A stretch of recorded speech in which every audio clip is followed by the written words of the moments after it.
10 बेटों की शादी करो, 10 बेटों की शादी करो, अजर है, जन्नत का वादा कोई नहीं। एक बेटी को डोली में बिठा दो तो मेरा नबी कहता है जन्नत नहीं, यूं हो जाएगा, यूं हो जाएगा। ये जिंदगी कौन सिखाएगा? मेरा नबी सिखाए, मेरे नबी सिखाए। हमारे तो पूरे मुल्क में बेटियों के लिए विरासत में कोई हिस्सा नहीं, सब कुछ भाई खा जाते हैं। और हमारे ज़िम्मेदारों में बड़ा जुल्म है, नौकरानियों से जेली अंगूठे लगवा के ज़मीन पे कब्जा।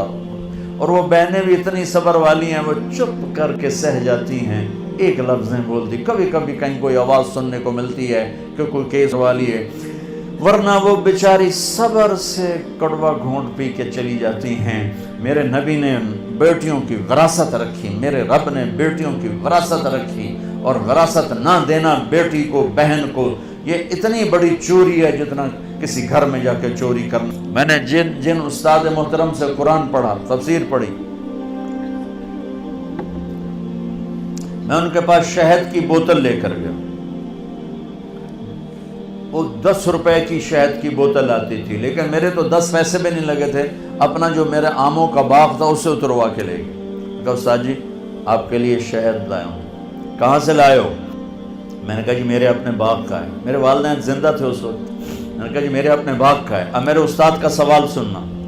फरमाने लगे तेरे बाप ने अपनी बहनों को ज़मीन में से हिस्सा दिया था, यानी जो मेरे दादा की ज़मीन बनती है उसमें मेरे बाप और बहनें, और मेरे बाप और उनकी बहनें, ये मेरी फूफियाँ, अगर मेरे बाप ने ज़मीन में से हिस्सा दिया है तो ये बोतल का शहद हलाल है, और अगर नहीं दिया है तो ये हराम है, मैं नहीं लूँगा। ये था सवाल का मंशा।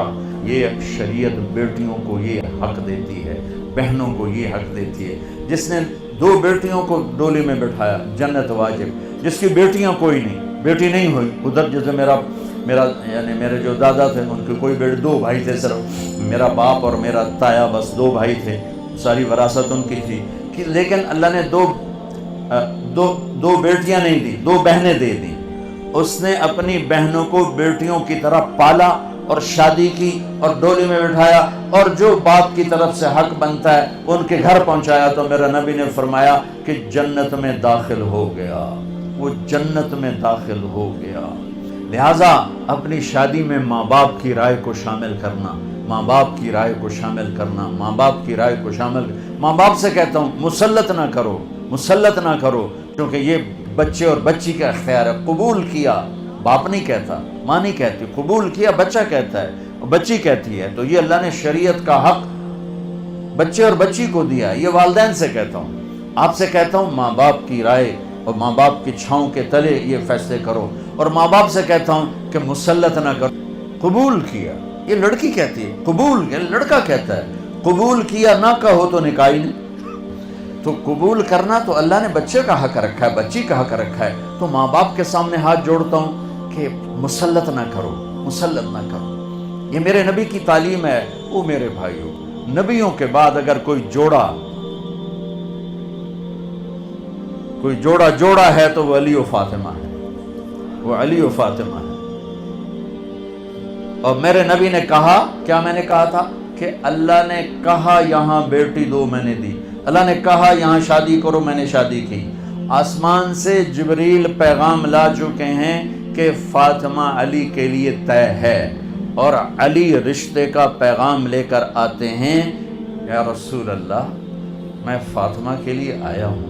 और आप हाँ नहीं करते, इंशाअल्लाह कह के चले जाते हैं, घर तशरीफ ले जाते हैं, फातिमा को बुला, बेटी फातिमा अली का रिश्ता आया है, हाँ कर दो।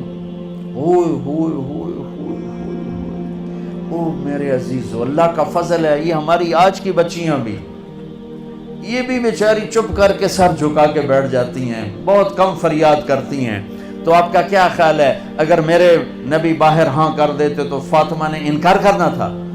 लेकिन अल्लाह की कसम, उम्मत को समझाने के लिए, बेटी फातिमा अली का रिश्ता आया है, हाँ कर दूं। हाँ तो आसमान से हुई पड़ी। फातिमा से पूछने की ज़रूरत क्या है? ज़रूरत है कि बेटी फातिमा हो, पैगाम लाने वाला अली हो, और आसमान से जिब्रील फरिश्ता پہلے سے وہی لا چکا ہوں کہ ادھر ہی شادی ہوگی، پھر بھی بیٹی سے پوچھنا پڑے گا بیٹی کر دوں؟